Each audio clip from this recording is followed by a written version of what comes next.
Okay, hello everyone. Welcome, good morning and good afternoon to those of you joining us. And welcome to our masterclass today with Chris Beehner. There's a masterclass called Systems Leadership for Sustainability, Infusing Ethics into the Business DNA and Supply Chain. Thank you for joining us, and thank you, Chris, for taking the lead in this masterclass of ECI. In this masterclass, we're going to be looking at the role of leadership and sustainability.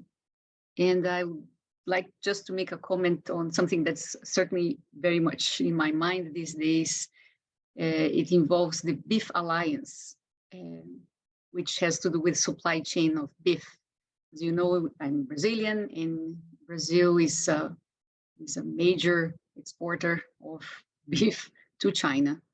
And they just signed an agreement in which China requires or requests Brazil to look at the supply chain of the beef or the meat that is being exported to China. So this is an example of decisions that are made that influence and impact significantly the supply chain and can certainly address the deforestation challenge in Brazil. So in this masterclass today, we are going to look at how can business remain profitable and ethical in the midst of the current world challenges. How can we introduce or influence business ethics in a world that seems to have become too complicated, complex, and chaotic, and why that is important. And we're also going to look at this question of how can system thinking help business leaders remain ethical in an uncertain global environment. I'm happy to welcome Chris Beehner, who is a business professor at Seminole College, State College in Florida, USA. He has been offering, developing, teaching courses for several colleges and universities, including our Earthshatter Education Center. He takes the lead on our business ethics and sustainability course here on at the Earthshatter Education Center under our UNESCO chair umbrella. He's also taking the role of ECI Partnership and Program Development Officer, for which we are very grateful, Chris. So please, Chris, the floor is yours. Thank you. Should I go ahead and start my presentation? Yes. Okay. Give me just a moment to...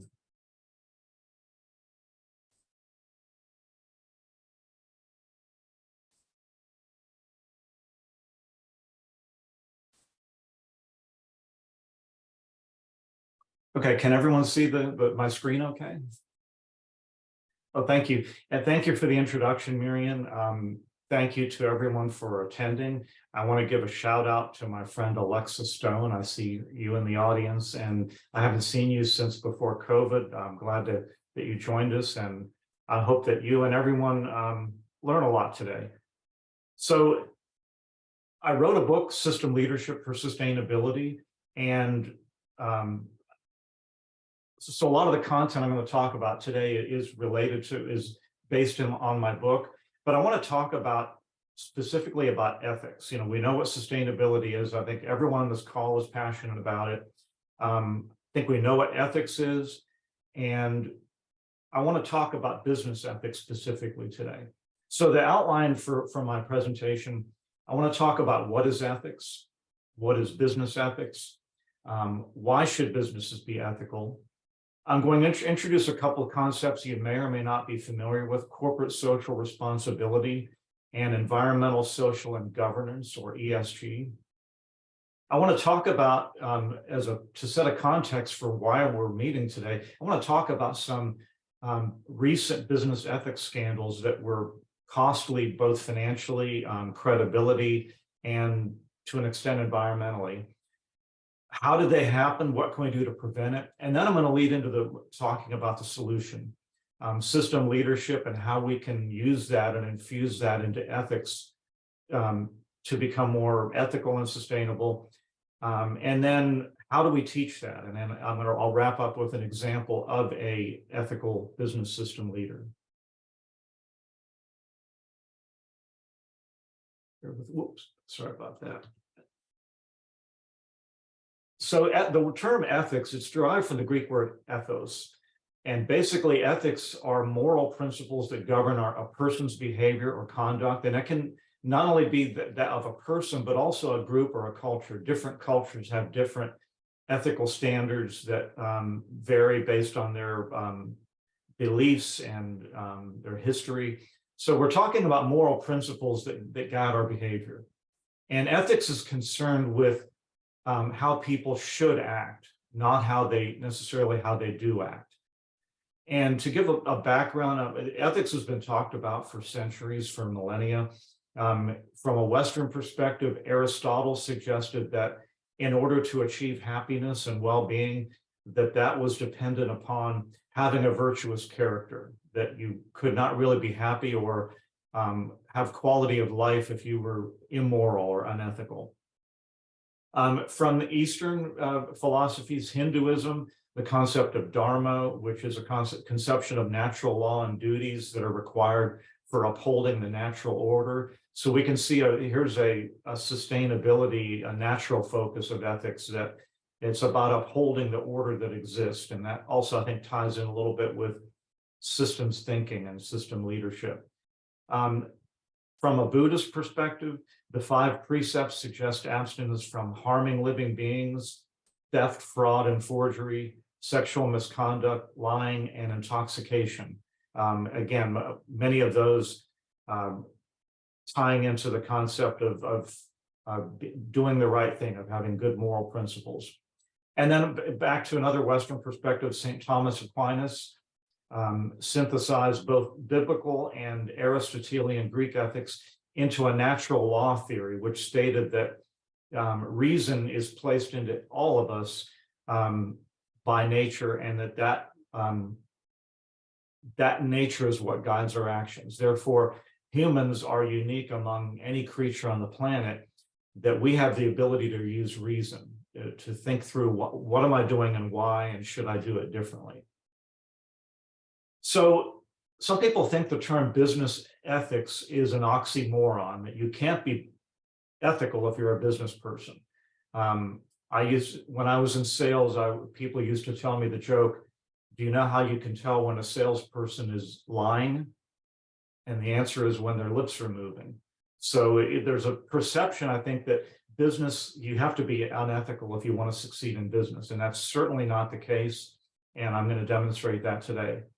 So in terms of business ethics, we're talking about the moral principles and values that guide how businesses conduct business and how business leaders conduct business and make their decisions.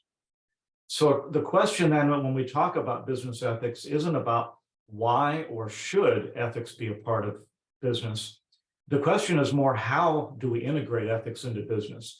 And what values and principles do we incorporate and infuse into business to guide our business decisions? And some of the influences of business ethics include the stakeholder approach. We've moved over the past few decades from the role of business simply being make money, maximize profit, and obey the law. And then as long as you do that, you've fulfilled your obligation. We're transitioning to a stakeholder model in which we're not only we're obligated to make a profit as a business, but we're obligated to consider the impact of what do our decisions, how do our decisions impact the community, the environment, our suppliers, our customers, our employees. And the concept of ethical decision-making suggests that decisions follow a process of thoughtful and conscientious reasoning in order to be responsible and ethical. And that responsible decision-making and deliberating responsibly will produce the kind of behavior we're looking for, responsible, ethical behavior. So why should business leaders be ethical?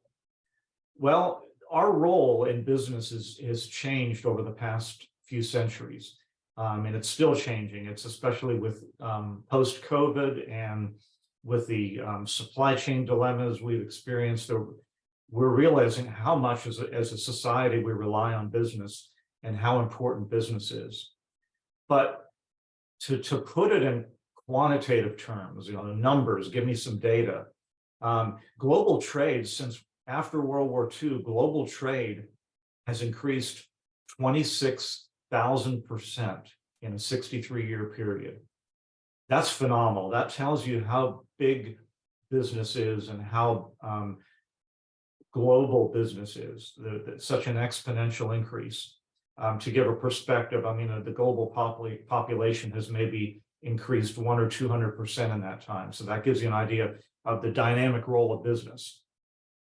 When I was growing up, we learned about the world's economies, the US and Japan and different countries. And we talked about economies in terms of countries and who was the biggest. Most recent data says that 69 of the 100 largest economies in the world are corporations, they're businesses. Walmart is the world's largest corporation. It's the 10th largest economy in the world.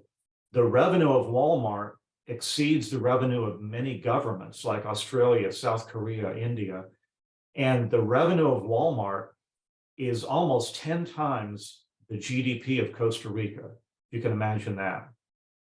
And so as businesses taken on a greater role in society, the problem has been we don't have global governance. We don't have a global government. We don't have, I'm not saying we should, but it's hard to have governance without some form of global system, either voluntary or involuntary, to achieve ethics, to have business behave responsibly. And we've actually seen weakened government and governance versus the private sector strength. And it's no wonder when you look at corporations that are bigger than countries, that's a lot of power. And that also is a lot of responsibility for people to do the right thing in business. But business leaders should be ethical because all of this has created an increased demand. We're going to talk about corporate social responsibility and ESG. More and more governments and individuals and investors are coming to companies and saying, we want you to be accountable. What are you doing? Are you doing the right thing? So I'll segue into CSR, corporate social responsibility. What is it and what is its role in our conversation? CSR basically describes how businesses integrate social and environmental concerns into their operations, into their relationships with their stakeholders. So again, we're transitioning to this model where it's not about shareholders, it's about stakeholders, it's about people. And how do we, as companies, how are we responsible and good citizens with our other members of society? Private enterprise has always been the subject of scrutiny, as I mentioned earlier. We're recognizing companies and businesses have a responsibility to uphold certain human rights, even when there's no legal liability. Companies that purchase commodities and goods are being held to have influence over and responsibility for their behavior.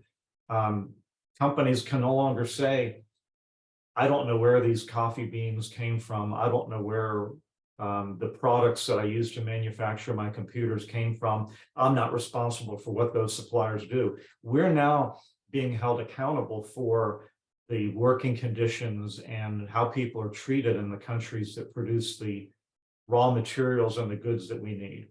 So we're making a shift from individual responsibility to the whole company being responsible. Again, the older model, Milton Friedman, a famous economist, advocated that the only purpose of business is to make money. What you do with the money is your business. If you want to take that money and be responsible to society, that's your business. But he held that that's your business. That's not the role of your business is to make money. But today we're seeing that shift, that the role of business is for everyone, including the collective business, to be responsible. And the last term that came about with CSR is the term license to operate. And that doesn't mean that you go to your local government and pay them a fee and they give you a license and says you can conduct business. We're talking about the public accepting your business, public giving you a license I'm allowing you to do business and I will conduct business with you, as opposed to a government saying that you can conduct business. So what is a responsible business? What do businesses do to be responsible? Well, there's three circles of responsibility, what businesses are expected to do today. One is to create products and products that we actually need and can use and that last, jobs and economic growth. Businesses are also responsible to be sensitive to changing social values. And then finally, there's an emerging responsibility of business to consider things such as poverty and urban blight, and what are we doing to the community? Am I being a responsible neighbor to the people in my community? And to whom is business responsible? Basically, everyone. I mean, I mentioned about the shift from shareholders under Milton Friedman's thinking to stakeholders, that as a business owner or manager, I'm responsible to the people in my community, to my suppliers. Are my suppliers being treated fairly? My customers, my employees. Too many companies refer to employees as headcount, and well, we're not as profitable, we need to get rid of some headcount, and that thinking has to change. We have to be responsible to everyone, to our employees. So CSR, the term's been around for a few decades, but the concept has began emerging even during the Industrial Revolution. There's three time frames I want to touch on just to give you a context of CSR and how it's changed and lead that into our current era. We had the Industrial Revolution, 18th and 19th century, the mid-20th century welfare state, and then the current era, we're in the globalization era.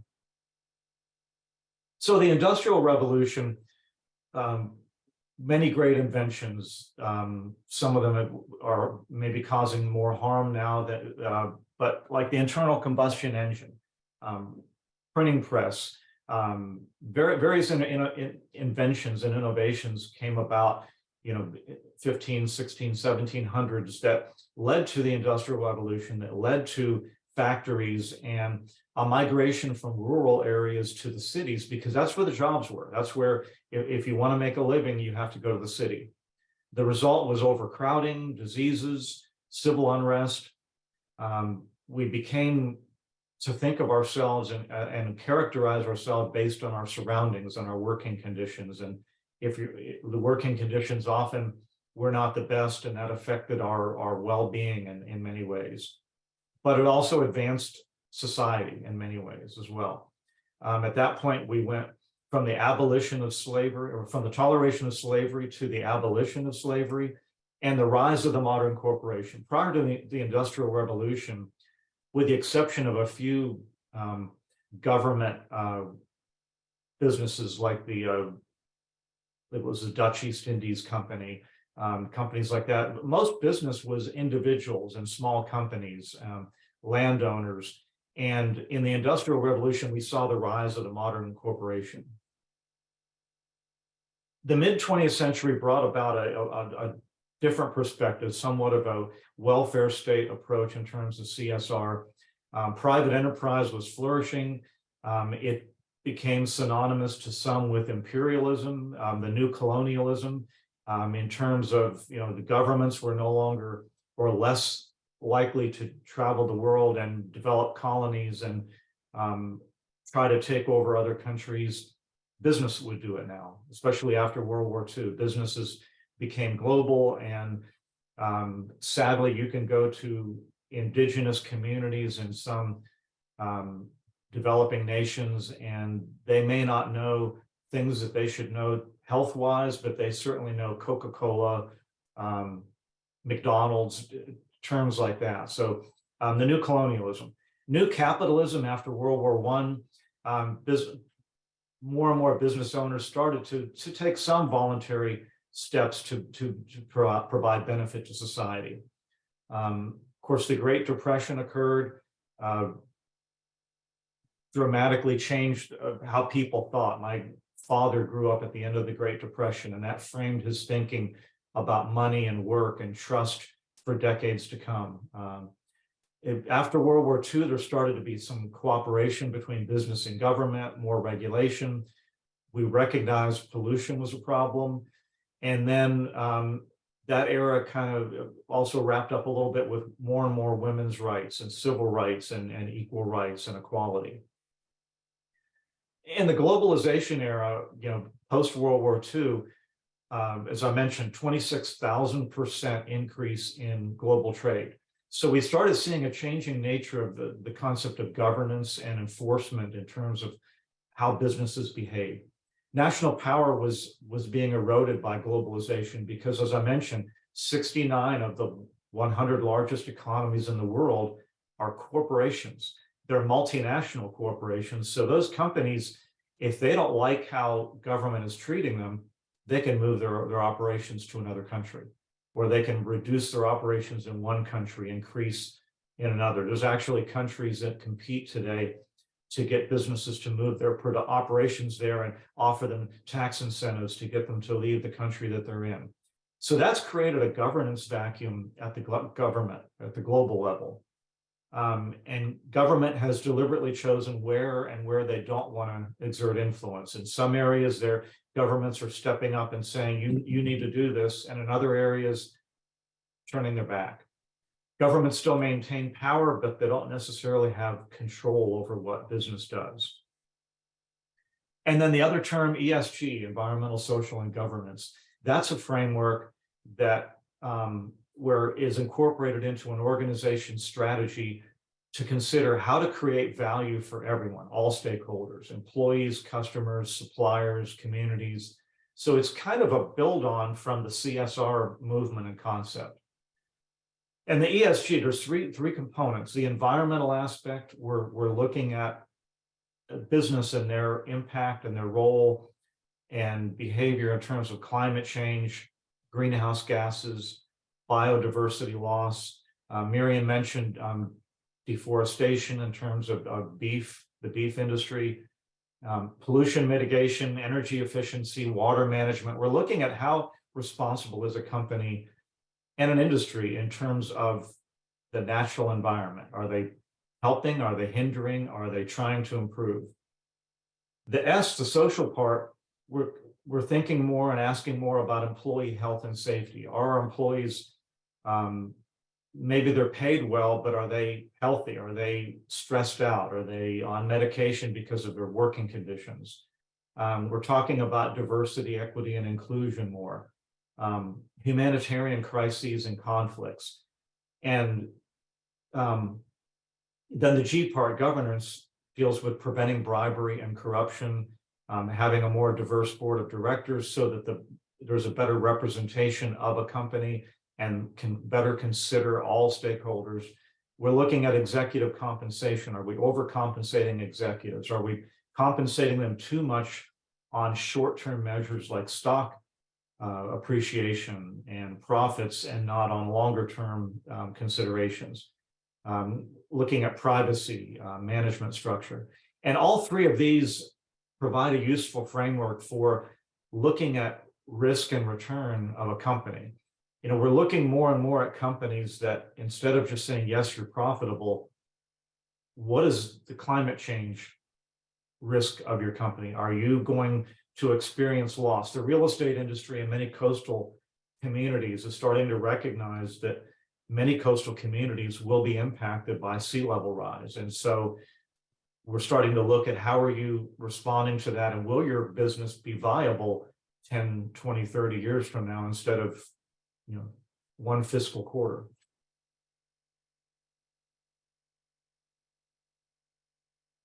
So we've got a background on a little bit on business ethics and some of the frameworks and concepts that have influenced the need for business ethics.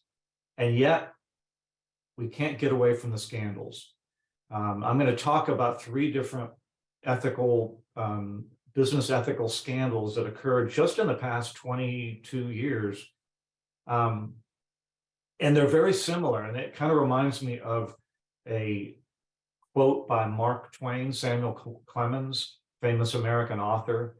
And he said that history does not repeat itself, it rhymes. And as I go through these 3 ethical scandals, you're going to say, how did this happen? Oh, wait a minute, it happened again. How did this happen? And it's a recurring pattern, and it indicates the need for ethical business behavior. So many of you probably have heard about the Enron, WorldCom, Tyco, many other companies that failed around 2001, 2002. Enron at the time became the world's, or the largest bankruptcy in US history, $63 billion in assets, and they went bankrupt. And within a year, WorldCom went bankrupt, over 100 billion in assets. Enron shares, stock shares, were as high as $90, and when they filed bankruptcy, they were $1 per share. What had happened with these scandals was that many business leaders became greedy and wanted to make their companies more profitable, because that was how they were paid. The company's more profitable, you get more stock options, the stock goes up, you're wealthier. And a lot of risky investments were made, and a lot of dishonest decisions were made. The term we have in America is cooking the books. You're taking your financial statements and your accounting and making them look better than they are. And a lot of the players at these companies were buying companies and loaning each other money on paper and creating companies that didn't exist. And sadly, and many of them went to prison, but sadly, the impact was on millions of people, because Enron, for example, was an energy company, a utility company, and they bought many companies with money that they didn't really have. And many pensioners, were people who are retired, were impacted. In my local community, there was a small energy company that was purchased, and they interviewed a widow whose husband had worked at this small company all of his life, and he had accumulated several $100,000 in stock in the company that was their retirement. And he passed away, and Enron bought the company and exchanged the stock for Enron stock, and she lost her entire retirement in a matter of weeks before she could even respond. And there were so many stories like that of everyday people who worked hard all their lives that were impacted, and it dramatically impacted the US and global economy. The result of that, we have a pattern, as I said, history rhymes. We have a pattern in the United States and in many other countries, Western countries, in which something bad happens and the government comes in and says, you can't behave yourselves, we're going to make rules and you have to follow those rules. And then a few years go by and business says, we can't make enough money because of your rules, and they convince government to reduce the rules. And then they get in trouble again, and the government says, we're going to impose new rules. And then it becomes this cycle. So one of the things that came out of this scandal was the Sarbanes-Oxley Act, which required public disclosure and public accountability with companies. Executives, the CEO had to sign the financial statement. So if they found out that the company was dishonest in their behavior, the CEO would be liable and could go to prison for it. Companies had to add additional controls. They made a lot of these things that were civil, they made them criminal offenses. And they enacted protection for whistleblowers, that if a whistleblower is someone that works for a company or an organization and sees something wrong and reports it. And companies often want to punish people like that because they don't want their ethical problems and scandals to become public. But this law enabled people to be able to go public and say there's a problem and it needs to be addressed. So we got through that. A few years went by, and the United States had a housing crisis, which impacted the world again. Basically, predatory loans were offered, and by that, banks and mortgage companies would approach people who could not afford a house and say, we'll help you buy a house. We'll give you a loan with no down payment, low down payment. Interest rates are high. We'll give you a low interest rate to start with. And then every year it'll go up a little bit, but you'll be able to afford it. And your house will go up in value, so you can always refinance. So they made a lot of these loans to people that could not afford them. And matter of fact, there were newspaper stories about people working for what we call the minimum wage in the United States, buying $300,000 and $400,000 homes with nothing down. Well, no surprise that those people could not afford those homes. That in and of itself would have only impacted the banks, but what they did is they packaged all of those loans into a new security called a mortgage-backed security and would sell them to investors who really couldn't see. There was not enough transparency to fully understand the risk of what they were buying.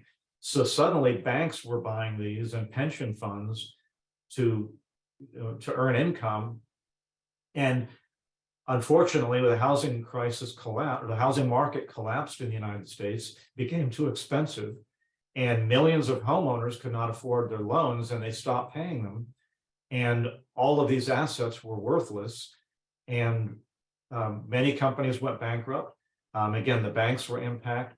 Just in the United States, 9 million people lost their jobs in a one-year period, roughly 6% of our workforce. Excuse me.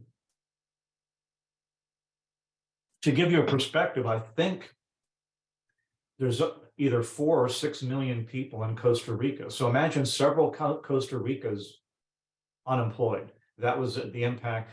And US household debt or net worth declined by $13 trillion from the peak until the crisis was over. So again, banks, governments, investors lost billions. Even conservative institutions and countries, the Bank of Iceland had a near collapse over this. So it impacted everybody. It was estimated to have cost the United States government $2 trillion, and the US economy lost $4.6 trillion in GDP. So obviously an ethical crisis, a financial cost to society, a social cost of people losing their homes. I knew many people who lost their jobs, lost their homes, and had to move in with relatives. So a horrible impact. A few years later, happened again, different industry, different scenario, but the United States EPA, the Environmental Protection Agency, determined that the German automaker Volkswagen had violated the Clean Air Act. They did some testing and determined that the Volkswagen had intentionally programmed a certain type of diesel engine that had certain levels of emission standards that when there was in a testing mode in a laboratory, the emissions controls would work properly. But then when the car would be on the highway driving, it would shut off the emissions computer. And the result was that these vehicles were actually producing 40 times as much nitrous oxide as was allowed, as what they actually was what they stated they were doing. And once the EPA determined this, they realized 11 million cars globally had been sold in the market and were emitting pollutions, 500,000 of them in the US alone. As of about 3 years ago, this scandal cost them $33 billion in fines and penalties. Again, the GDP of a small country that it cost a company.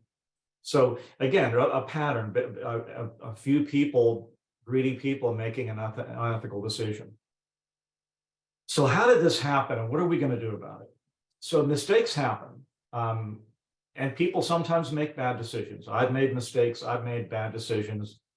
The key is I've corrected them. I recognized them and made sure I didn't harm anyone. The key is mistakes will happen. People will make decisions that they should not have.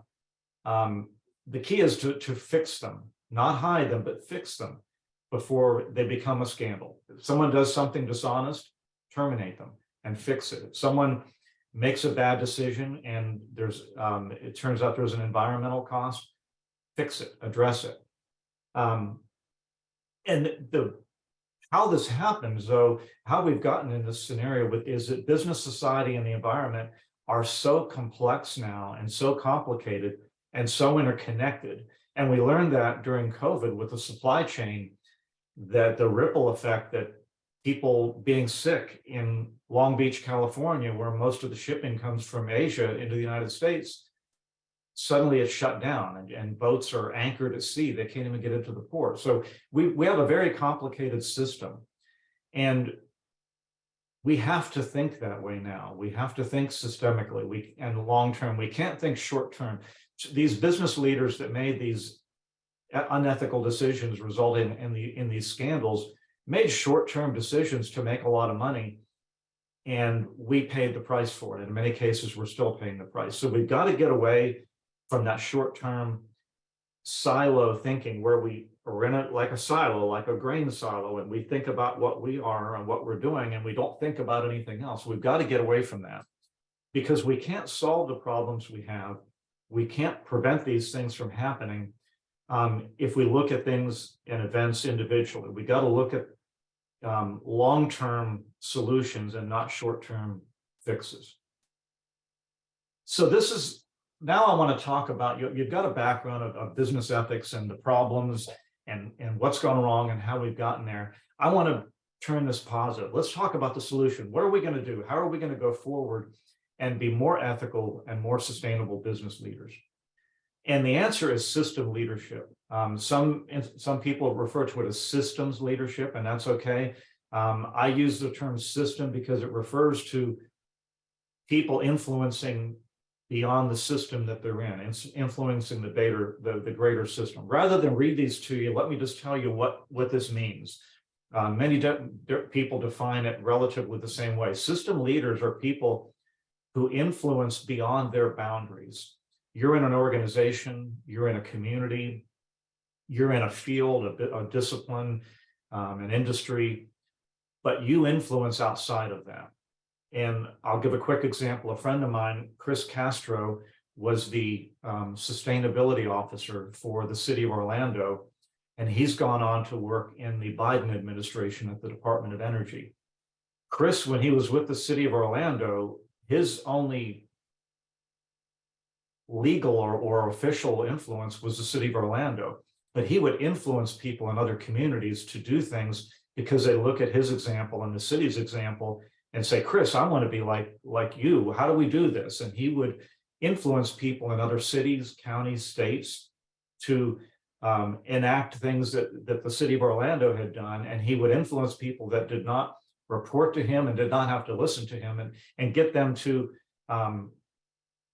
make change. So basically, you're combining. It's a collaborative leadership. It's a coalition building. It's a systems thinking. You're looking at the big picture and not yourself and your organization.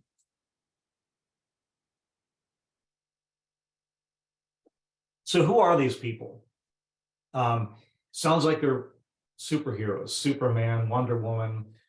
It sounds like they're great, powerful people like Nelson Mandela, Mahatma Gandhi, Martin Luther King Jr.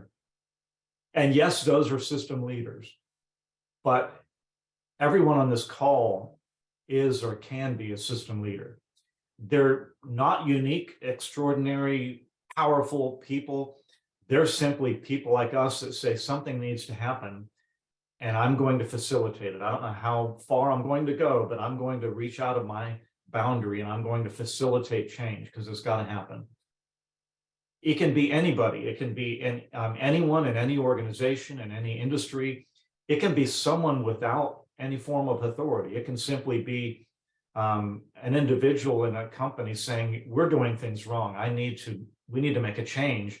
And that person without any formal job title or management title can say, let's achieve systemic change. The core capacities, core capabilities of a system leader are the ability to see the big picture, the larger system, the ability to promote reflection and innovative conversation, and the ability to transform the collective focus from reactive problem solving to proactive co-creation of the future. So in other words, these people don't just say, there's a problem, let's go fix it. Oh, there's another problem, let's go fix it.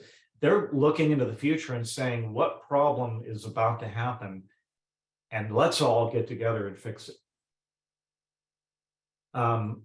And again, I mentioned the three core capabilities. System leaders, again, you can see the larger system. It's worth repeating again. Fostering reflection, shifting the focus from reactive to proactive, And the World Economic Forum a few years ago wrote about the concept of system leadership.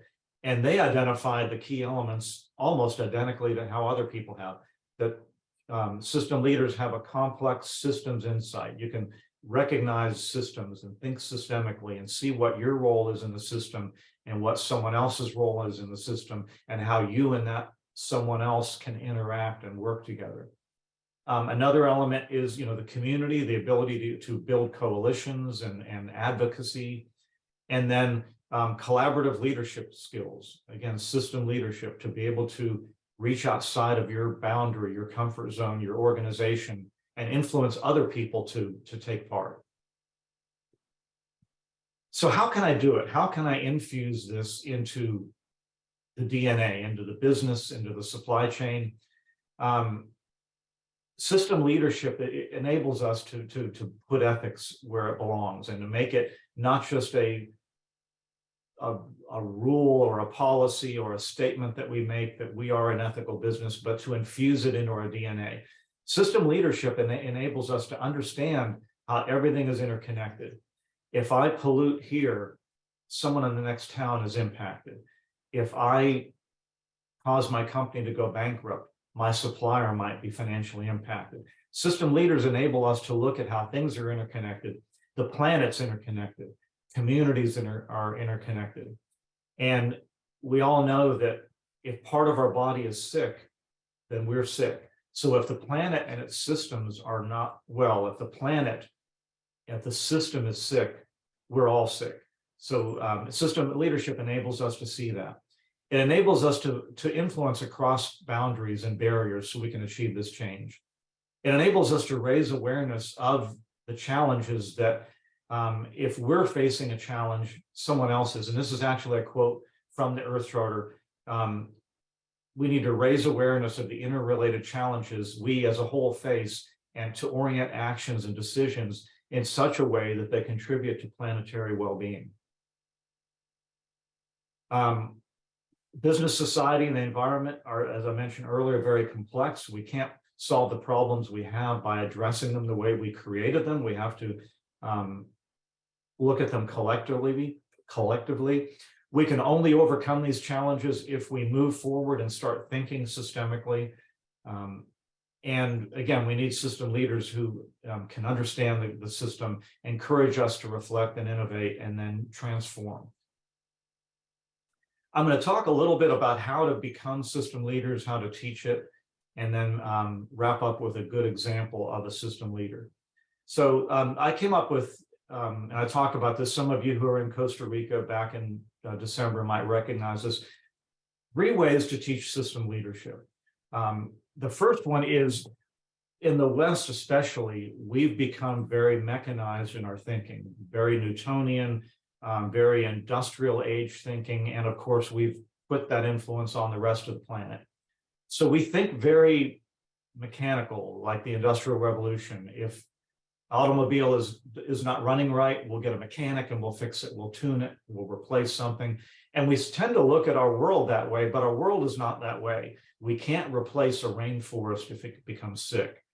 So we need to go back to the systems thinking, the classic holistic that ironically we were doing a long time before the industrial age. We were systemic thinkers until the industrial age.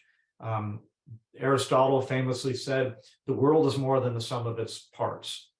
The Vedic philosophy of ancient India is the oldest known example of humans thinking holistically and systemically, and that is perhaps 10,000 years old, that way of thinking. So we know how to do it. We've been doing it. It's in our DNA. We've just extracted it and became mechanized. The second way is to teach indigenous ways. Here's a quote from Stefani. Today, the ecological peril we find ourselves in is inextricable from the social injustices carried out upon indigenous communities. So the indigenous peoples of the world did not create our problems. They were doing just fine thinking systemically and managing the world before the global north came along. They do understand what we've done. They do understand what needs to be done. They were doing it. we've taken that for granted. We've taken the systems thinking and put it aside. So we need to look at the indigenous ways as ways that we can go back to how we should be doing. I'm not saying we get rid of industry. I'm saying that we can coexist, but we have to look at how do we do it systemically and not the way we're doing it right now. And the third way is to supplement our leadership training with leadership from the global south. So much leadership training that businesses and organizations and governments offer is the traditional Western leadership models, transformational leadership and transactional leadership. And there's numerous leadership models that, while they apply in other countries, so much of our business training is focused from the global north. We need to supplement that with thinking from the global south. And examples, I wrote, co-authored an article with Dr. Doreen van Noren from the Netherlands, and I wrote about the global north leadership styles, and she wrote about the south, ones like Wayne Bevere, Bodhisattva, Ubuntu, and I think I might have mispronounced that, forgive me. But those leadership models teach us how to create community, how to cross boundaries, how to overcome barriers, and not just political or geographic, but time barriers. Those leadership models teach us to think about 7 generations, about how will this affect future generations and their livelihood and their well-being, as well as to look backward and say, how will my ancestors think about this? Will they be proud of what I've done, or will they be ashamed of me? So that's 3 suggestions of how we can become more systemic in our thinking in order to become more ethical and more sustainable in our business. I'm going to wrap up with an example of a system leader. Gerben van Straten is with us today in spirit. I never met the man. I did have the privilege of meeting him virtually. I interviewed him for my recent book, System Leadership for Sustainability. And Gerben was influenced, he told me he was influenced by many individuals and organizations. He rattled off names of economists I'd never heard of that influenced his thinking about sustainability. Most importantly, as you can see from the t-shirt that he's wearing, Gerben was influenced by the Earth Charter. He founded a company called World of Wallace as a sustainable development organization. And I'll give you a quick background of the term Wallace. It will tell you a lot about Gerben. It originates from an indigenous Canadian language from the people of Kwakiutl. And the word Wallace is he worked with some of the communities and did some sustainable development in Canada, became friends with the tribe, and they gave him the name Wallace. And Wallace in their language refers to a grizzly bear who follows his own path and has a purpose and does what needs to be done without interfering with other people.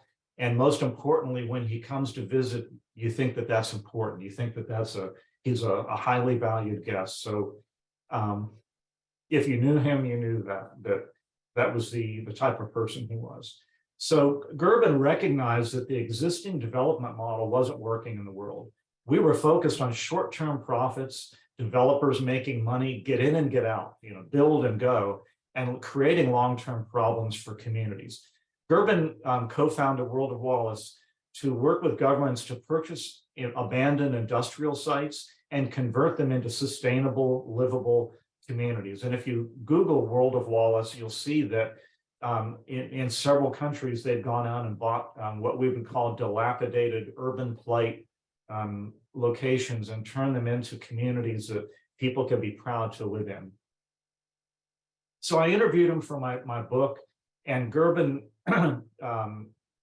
he doesn't like to be labeled, or didn't like to be labeled. I was warned about that. He doesn't want to be told this is the kind of person you are. But I talked with him and told him about system leadership and that I felt he was a system leader.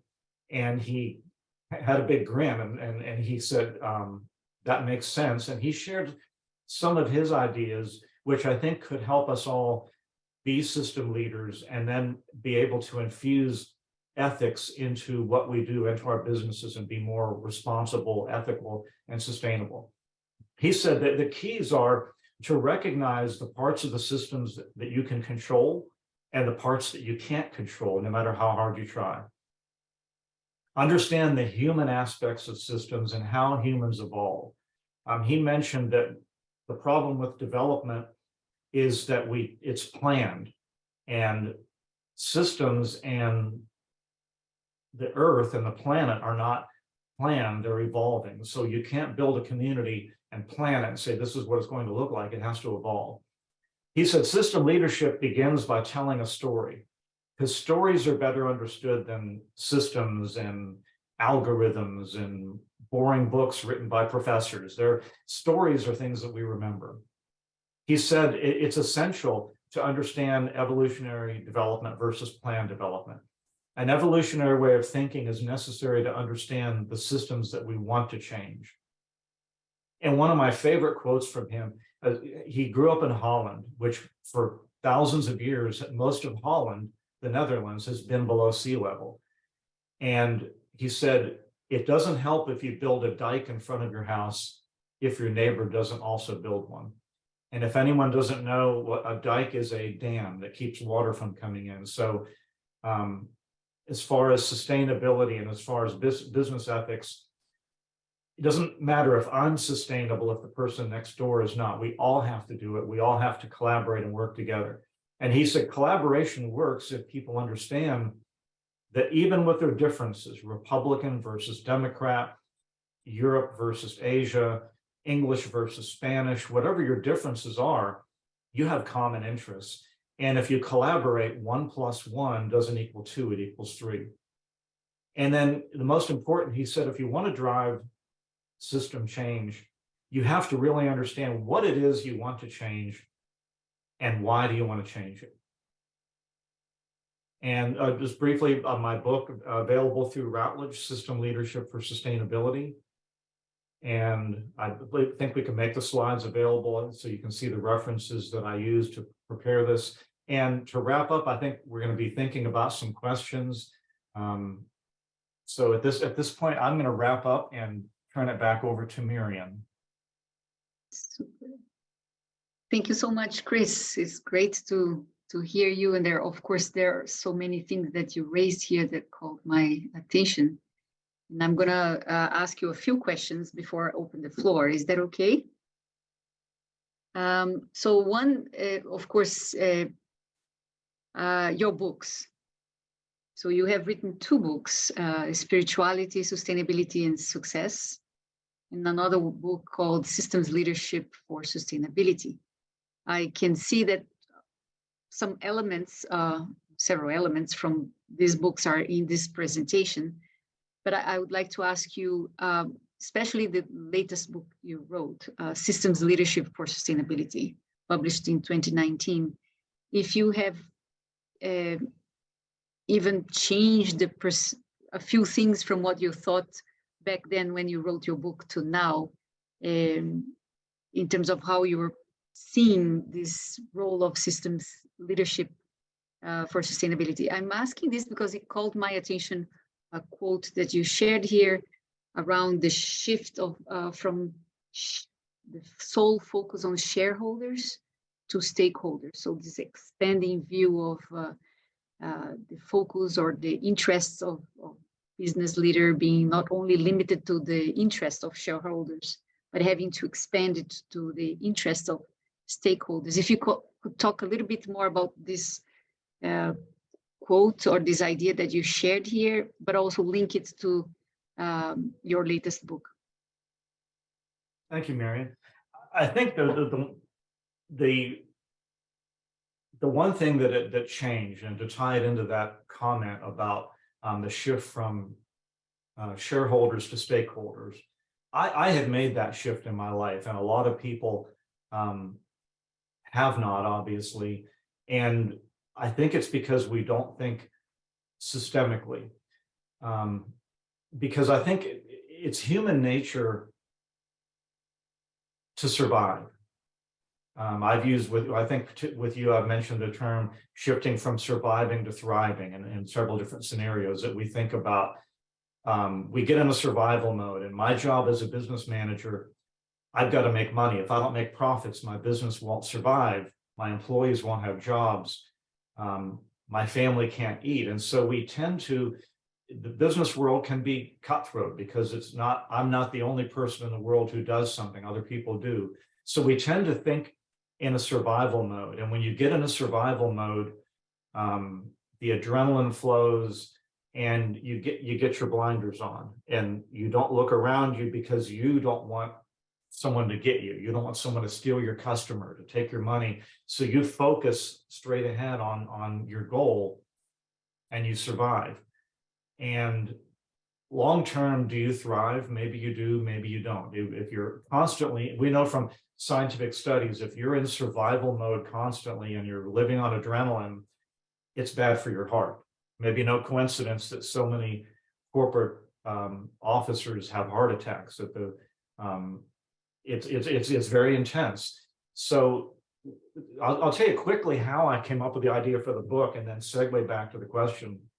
I read an article by Peter Senge, who The Fifth Discipline was a book he wrote years ago, and he wrote about system leadership, and he suggested we can't solve the major problems, social problems of the world without thinking systemically. We have to become system leaders. And I said, wow, that makes sense. I'll bet a lot of people are doing that for sustainability. I could not find an article about system leadership for sustainability at the time. And I thought, I'm going to write a book about it. And I did, with a lot of people's help and input. But as I researched the book and wrote the book, it made me start thinking, recognize that I wasn't a good system thinker. I would get in my silo and be a business professor, be a father, be a husband, and not think about the big picture. And writing the book made me change my thinking and make that transition from surviving to thriving. That instead of worrying, where's the next paycheck coming from? What if I get sick? Instead of thinking the short term, thinking long term, and thinking systemically, if I take care of those around me, I'll have more people that I can rely on to help me if I need it. And so writing the book and researching the book caused me to live it. And as I teach business, to go back and tell business people that you can and should do this. I think the perception is you're going to be sustainable or you're going to make money. You're going to be ethical or you're going to make money. And the reality is, if you are a system leader, you're going to be profitable and sustainable and ethical. All three go together, and you will thrive and get out of that survival mode. Super. Chris, before being a professor, you worked in the supply chain management industry, right? Yes. Can you share with us some examples you had from that experience of working in the field of supply chain? If you have lived some situation that could illustrate or that represent an ethical dilemma, a good or a practice or not, of infusing ethics in decision making. I don't know if you can remember some specific situation in your work as supply chain manager that can illustrate either a good practice or really a dilemma in infusing ethics in decision making. Well, I'll share that my doctorate is in leadership. It's not in supply chain management. And there was a specific reason, because I was a supply chain manager and I worked for some wonderful leaders in my life, and I worked for some horrible leaders. And I wanted to go to college and teach the next generation of leaders to be the good ones and not the bad ones. So my students love it when I share stories. I have to be careful that I don't reveal something that they can figure out where it occurred, but I have a lot of stories to share. So like immediately I'm thinking about one of the financial crises in a company that I worked for that used that to their gain. and to the disadvantage of coworkers. And basically, the financial crisis hit, and our country was in a recession, and we actually had contracts. So we had our best fiscal year during the first year of the crisis because we had existing work that we already had been committed. And several things happened. The CEO of the company came out and said, everyone needs to take a cut in pay. I, as a CEO, I'll also take a cut in pay. And everyone at the company were like, wow, this is amazing that our own CEO is going to take a cut in pay. I'm willing to do it. If it means that we can keep jobs, then this is amazing. The CEO took a cut in pay and he got a $250,000 bonus. So maybe that wasn't really a cut in pay. And we used the opportunity of the financial crisis to close a lot of locations and lay people off. And my sad job as a supply chain manager, someone would come in and say, we're closing your organization or your operation. And then I would come in and clean up and remove the product, the supply chain.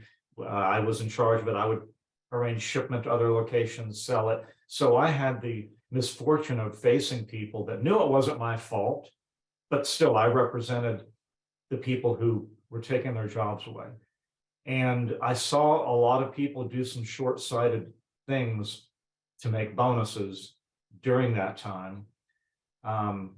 The irony, and I believe in karma and dharma, and I believe that things, what goes around comes around. The irony is that one of the people who did some of these things got promoted, but then later got demoted. But one of the casualties of this activity of closing locations was that I was on a phone call one day, and one of the largest customers in the region, we were already doing a fair amount of business, said, we want to give you double, triple our business. But we need you to have a presence in all of our markets so that we can have we don't have to wait for the supply chain, wait for a day or 2 days. We need quicker access to material. And they listed the locations, and half of them were locations that we were in, and half of them were locations that we had closed during the financial crisis, and we were not able to obtain this piece of business because of a short-sighted thinking. So that's one of the many examples that I use to tell people, yes, you can cut costs and you can lay people off and be more profitable or reduce your losses, but not just what is the social ramification of hurting people, but long-term, what do you lose? And I'll share a quick human resource perspective, because I've hired and fired many people in my career. The people that you want to leave don't leave. The people that you don't want to leave, leave. So not only did we lose people because we laid them off, good people said, I don't want to be here. And good people can find jobs. Our competitors were more than happy to hire managers and top sales reps who were more than happy to leave our company. And then when we tried to hire them back, the answer was no. So, so the moral of the story, I mean, think systemically, think long-term. It's not about this week or this month. It's about a lifetime, my lifetime and other people's lifetimes. Love this. Thank you. I loved something that you said in your presentation that said a system leader is someone who influences beyond their boundaries. Someone who influences beyond their boundary. I thought that was very easy to grasp, a quick way to grasp what is a system leader. Can you talk a little bit about that from an example that can illustrate that? I know you already mentioned that, but I thought I just want to emphasize this.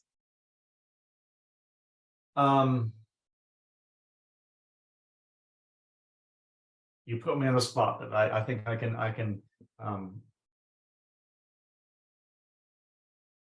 I guess I'll look at myself in my career that because I think I'm a system leader. I teach a course at Seminole State College called Sustainable Business Strategies, And we do talk about systemic thinking in that. And these students, it's an elective. They don't have to take the course. They take the course because they're interested in it. And so they don't, then they could withdraw and not complete the course and it won't impact them, but they choose to. And I share information with them and I share these perspectives and tell them that you can accomplish sustainability. And I show them how, and I show them how to do it strategically in a business. And these students leave the college with their degree and they go to work for other companies and they do what I taught them to do and they apply the principles that I taught them. And those companies are now being influenced to be sustainable, to be ethical. I'm not only am I not there, I don't even know who they are. I don't know who these companies are, but so that kind of gives an example of a component of system of any kind of leadership, not just system leadership, but it's one thing to lead and it's another thing to create leaders, because I can't be everywhere. One day I'll be gone. I hope it's a long time from now, but one day I'll be gone. So I can't influence everyone, but I can teach leaders to go out and influence, and they can teach leaders to go out and influence, and entire systems are changed that I don't know that is even happening, but it is. And so I hope that gives a little more perspective. Sure. Yeah. Thank you so much. And I do think that for me, at least, this sentence will stick with me. Of a system leader is someone who influences beyond their boundaries. What's my boundary of influence, and how can I enhance the capacity to do so? So anyway, it's just something that stayed with me, and it's so I'm going to open the floor for anyone who would like to make a comment or ask a question to Chris Beehner around these lines. Of course, there are a number of important points he raised here from this role of business in the sustainability world and the role of business as a system leader. I really would like us to dig more and expand on what was said. I do have a question, but I'm going to wait a little bit more here to see if anyone would like to raise your hand or write in the chat box. Open your mic, come to the floor to make a comment to Chris, or a question, of course.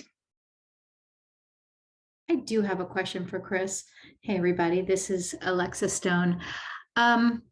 I really enjoyed what you were talking about, and I feel like we're all in the same boat here, and this boat is one where we have no one to trust. We don't know who to trust. We can't trust the government. We can't trust businesses. We can't trust the National Institutes of Health. And I'm saying we can't. I mean, in my mind, I still do, but I know there's just we question everything. We don't have any solid base. And I wonder what your thoughts are on that. Like, how can we get around that? What do we do? Well, first of all, good to see you, Alexa. Good to hear your voice. It's been a long time.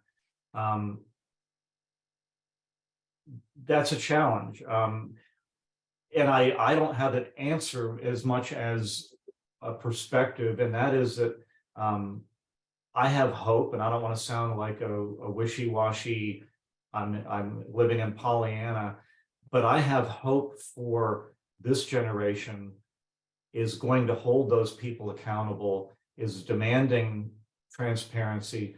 And the thing, when I talk about business ethics, the thing that I remind my business students of is this thing in my hand, my cell phone. That's my family, by the way. That you should be ethical and you should be sustainable because it's the right thing to do. But you should also do it because of this thing, because you're accountable now. You can't, I mean, there's an auto accident or there's a robbery or a crime, and they go around to businesses and look at the closed circuit TV and identify the criminal that way.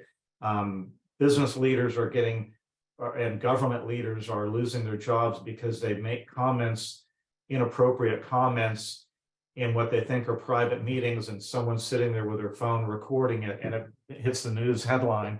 So I'm not saying, we do have a problem. We do have a lot of unethical behavior.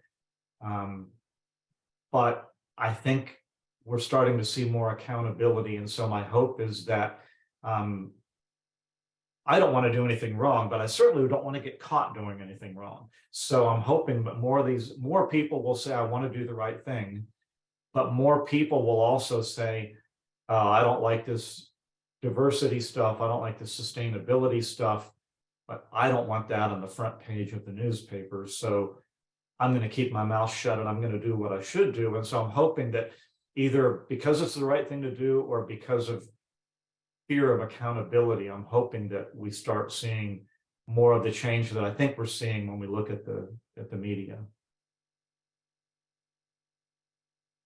Thank you, Alexa, and thank you, Chris. Michael, you have the floor. You have to bring.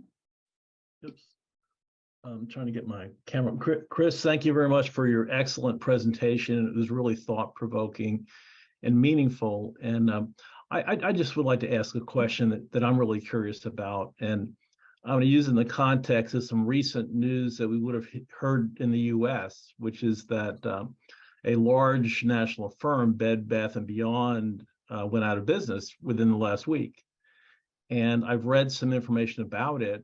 And apparently they, over the last 12 to 14 years, have bought back almost $15 billion worth of their own stock, which I think, as many of us may know, is going to enrich shareholders and the CEO's bonuses and things like that. So they bought back almost $15 billion worth of stock.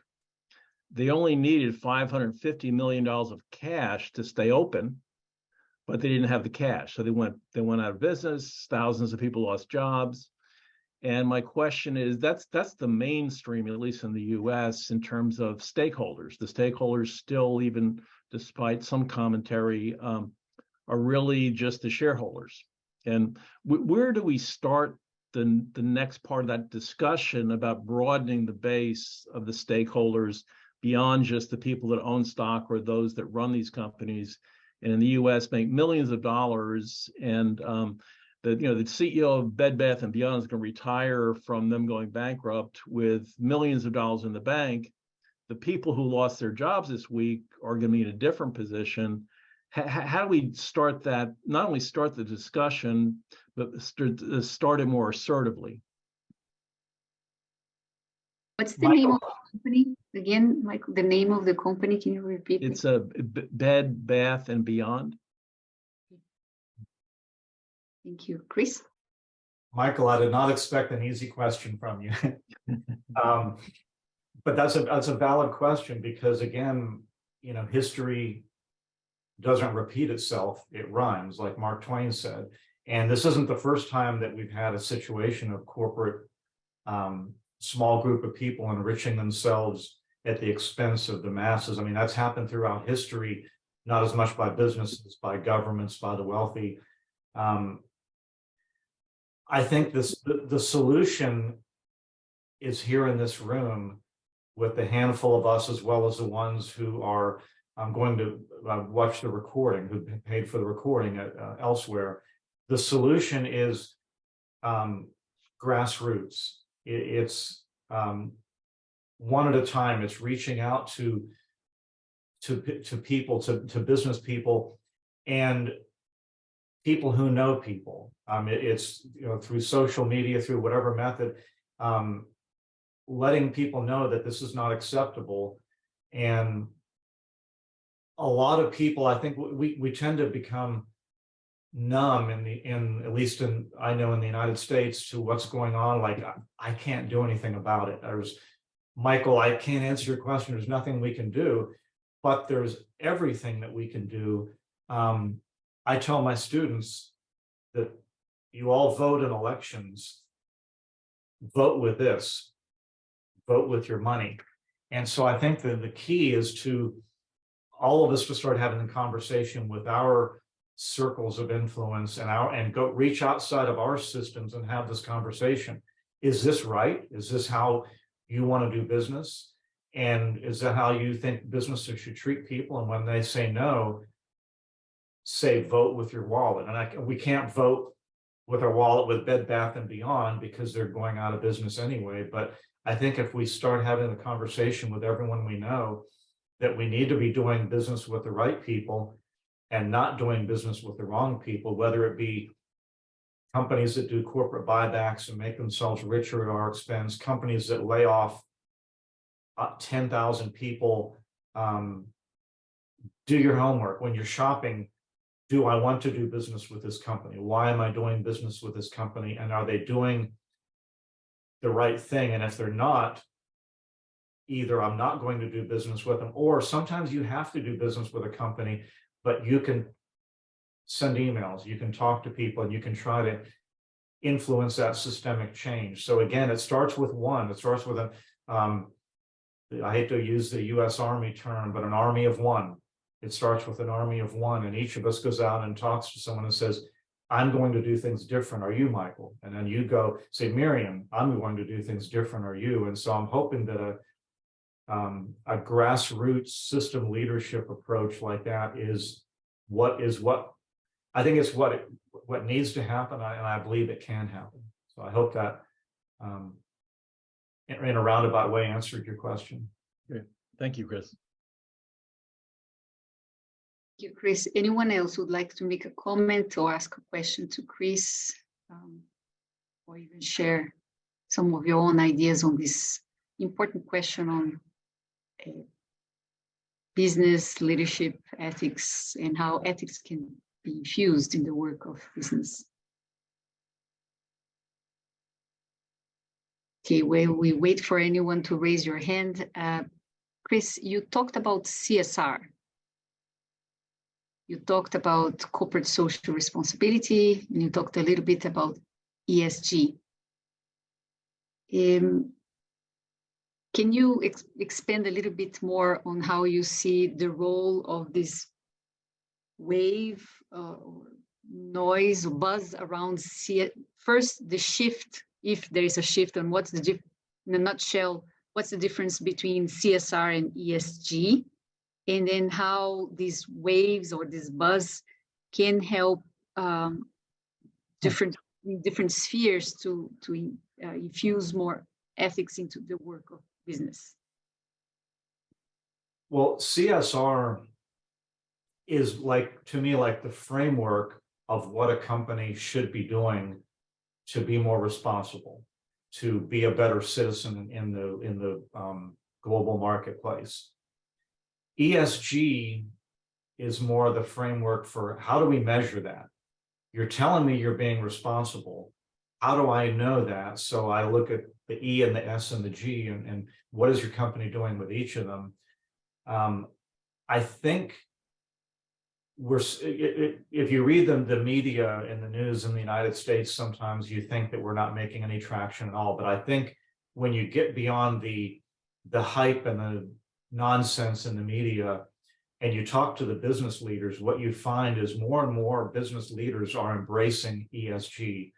And they're saying, we know we need to be doing it, either because people are watching with their phones or because it's the right thing to do, because our customers are demanding it. That's one of the things that's driving the change, is that the younger generation is demanding it. I mean, my two sons know that I teach sustainability, and they tease me sometimes that, well, your generation's the one that caused all these problems.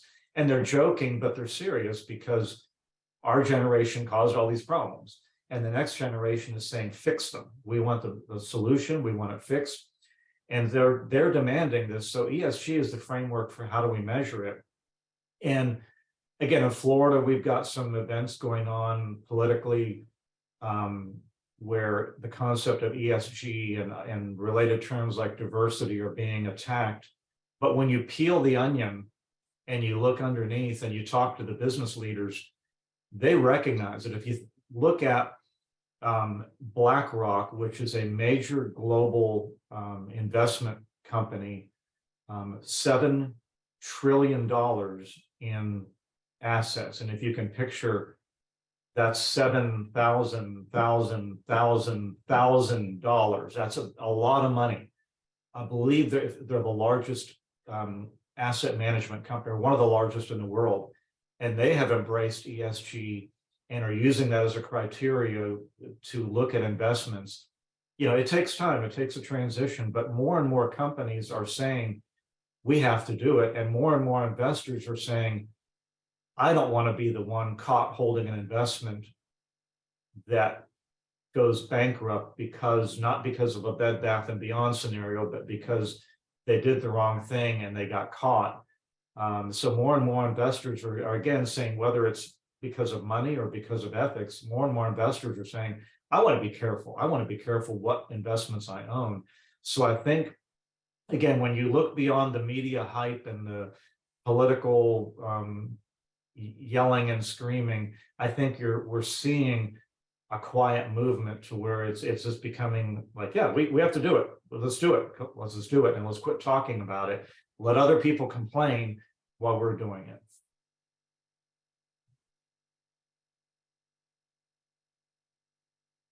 Thank you, Chris. Anyone else? A comment or a question to Chris or around the questions that we organized, we had identified for the sessions today, which was around this how can business influence ethics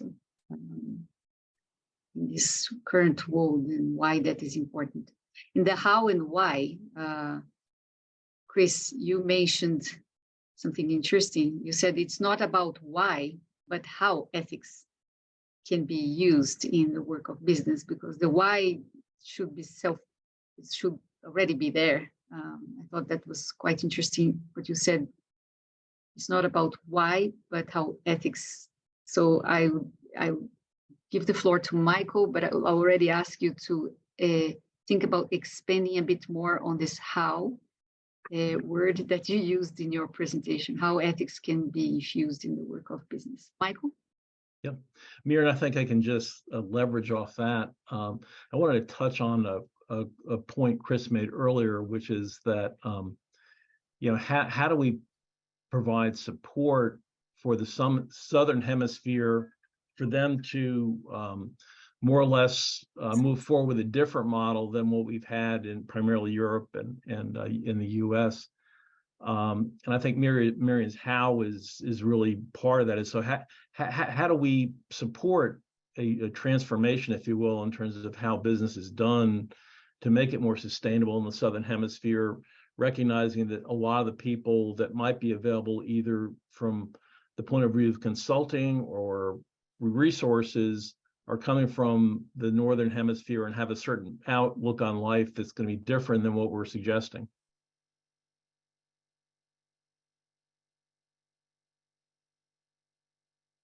So to think about the how, and I kind of touched on it a little bit within the presentation, but I'd be remiss if I didn't say all of us know how to do it. The Earth Charter. That there's a framework and it's free. I mean, we have courses and master classes and charge modest fees to teach different subjects. We certainly appreciate donations, but the Earth Charter, look online, there's 16 principles, 4 pillars. That tells you how to do it. That tells you not only the how, but the why of just taking care of our planet, taking care of each other. I think that the Earth Charter gives us the framework. I mean, I tell people when people say UN SDGs, Earth Charter, which one? Both. The UN SDGs to me is the framework of what needs to be done. And this is the how and the why we should be doing it.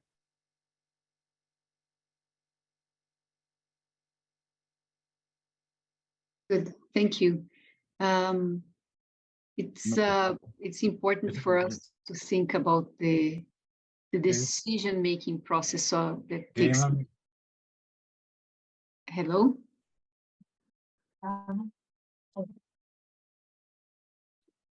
It's important that we think about the decision-making process that takes place in the work of business all the time and every day, in the planning, in the strategic development.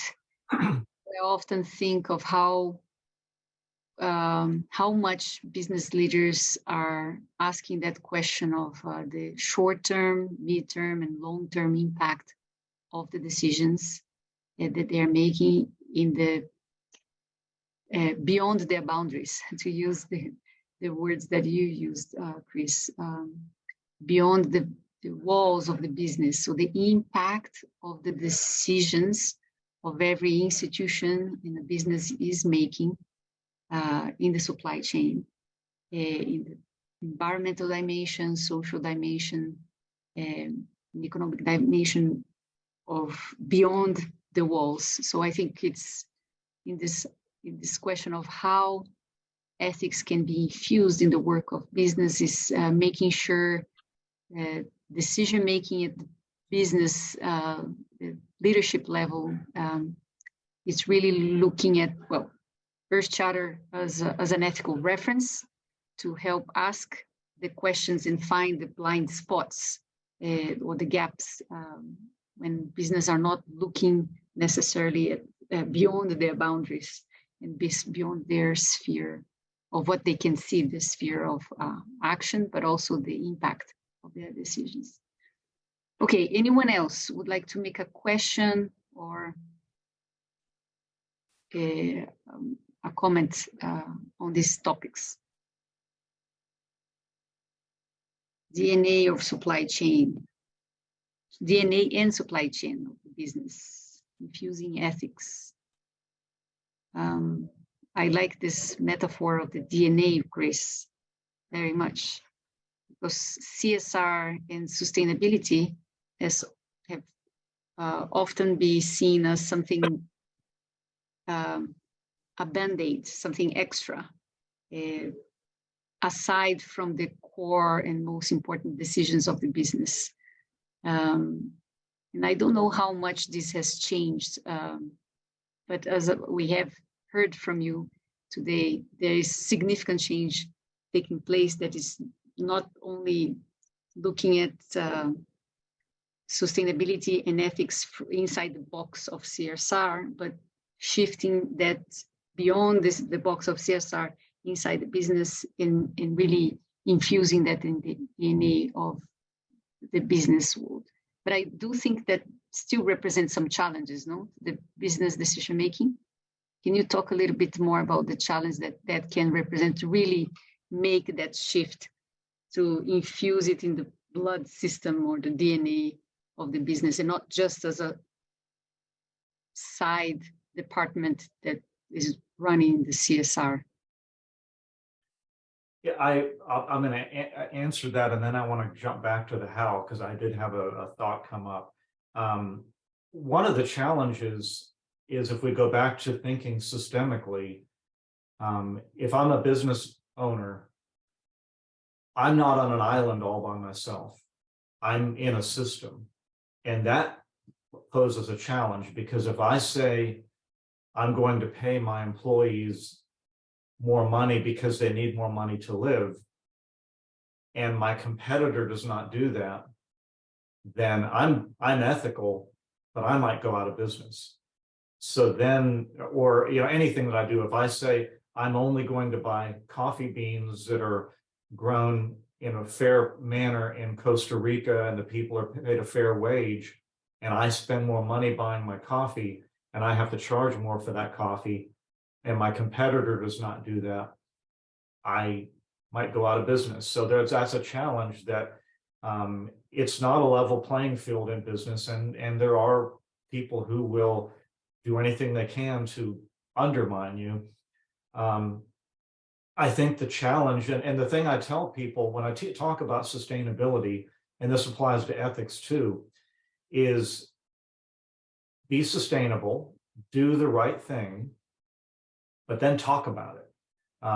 Market, okay, my coffee costs 25 cents more than the other company's coffee, but my coffee is grown by people who are paid a fair wage in a country, and they can afford to send their children to school. My automobile costs $1,000 more than other automobiles, but my employees are all paid a fair wage and have health care insurance and are being properly cared for. So that's why I charge more, because I'm trying to do the right thing. Some people will say, I don't care. A lot of people will say, I won't give you $1,000 more for that car, but I might give you 500. And so it's great to do the right thing, but there's nothing wrong with, in business, being recognized for doing the wrong thing. So I think that challenge is that you're not on an island. You've got people to think about who might undermine you, but you also can use that to your advantage and say, I care about my employees. I care about the planet. I only use sustainable packaging, and that's the right thing to do. And that's why my packaging costs a little bit more money. But I think in the end, that challenge is overcome by doing the right thing and then talking about it. I did want to bounce back to the how, because it reminds me of something that Michael Bracken mentioned last week when he and I were at the Coastal Earth Day event in Darien, Georgia. And as far as how do you do it? How do you, I think his question was something, how do the ethical principles put forward by the Earth Charter impact business decisions? And one of the things that he said, I'm off the top of, I'm looking at a quote, and I don't remember, Principle 10. This is Principle 10 is ensure that economic activities and institutions at all levels promote human development in an equitable and sustainable manner. So how do I do that? Well, if we take each of the 16 Earth Charter principles and turn them into questions and ask them, we'll make the right decision. So the question for Principle 10 becomes, if I'm making a decision, will my business decision ensure that economic activities and institutions at all levels promote human development in an equitable and sustainable manner? So don't just look at the principle and read it. Make each one a question, and then you will know if I'm making a decision, oh, this is not the right decision. You'll know it just by asking one or more of the principles as a question.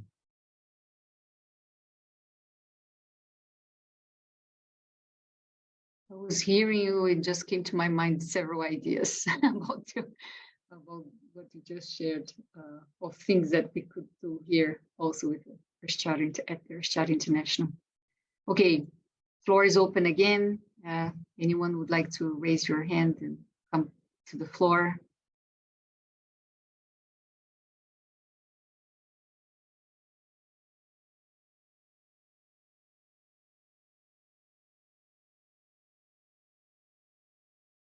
Okay, so I think we're going to wrap up, and I would like to invite Chris to give any final thought and reflection on this.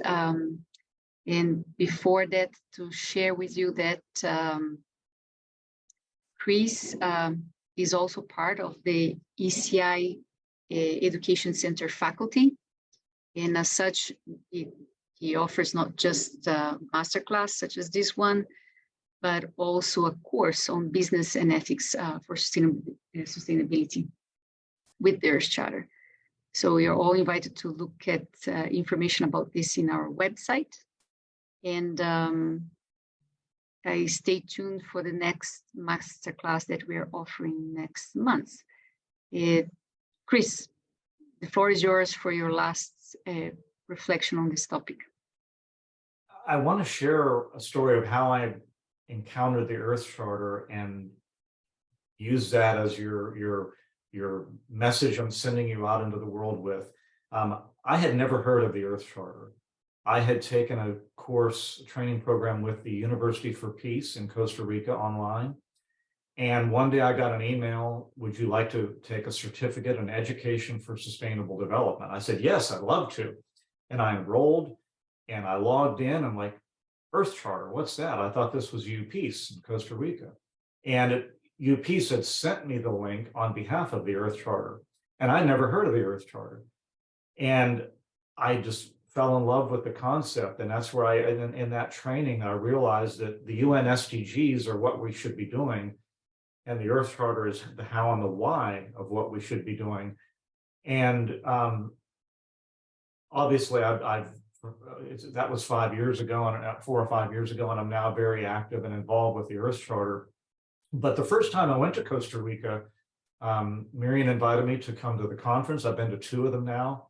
And I would tell my peers, my colleagues, I'm going to an Earth Charter conference.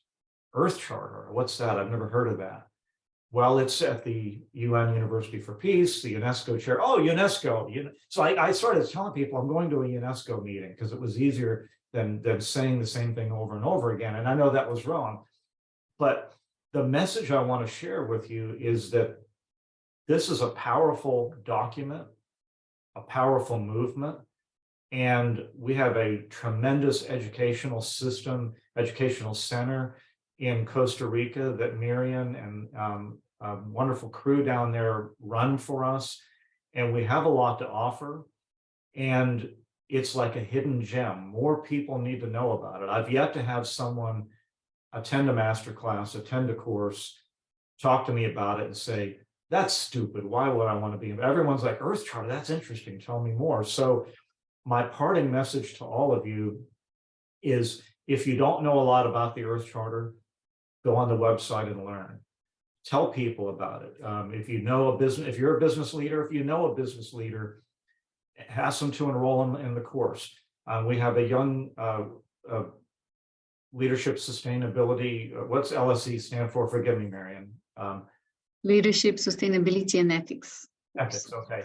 We have the LSE course. We have an introductory course online that's self-paced that you can just, if you don't know, you can just walk through the Earth Charter and learn. So tell people about it. Don't be embarrassed. Because you're at a party, you're at an event. It's something to, what are you up to? Oh, Earth Charter. I attended an Earth Charter masterclass, and it's a good lead in because the message we have is wholesome and necessary for planetary well-being. And sometimes when you know a secret, you want to keep it to yourself. This is not a secret. Tell everybody. And thank you all for attending. And thank you for you're all my friends now. Some of you were before, but now I have new friends. Thank you all. Thank you so much, Chris. And thank you everyone for joining us today for this live masterclass. And I end by saying, Chris, thank you so much. My gratitude for you taking your time to come and share with us here about your visions about this important topic on system leadership for sustainability. And I invite everyone actually to look up for your books because the books are already have already articulated some of these ideas in a deep way or in depth, I would say. Thank you, everyone, and see you next time for the next masterclass.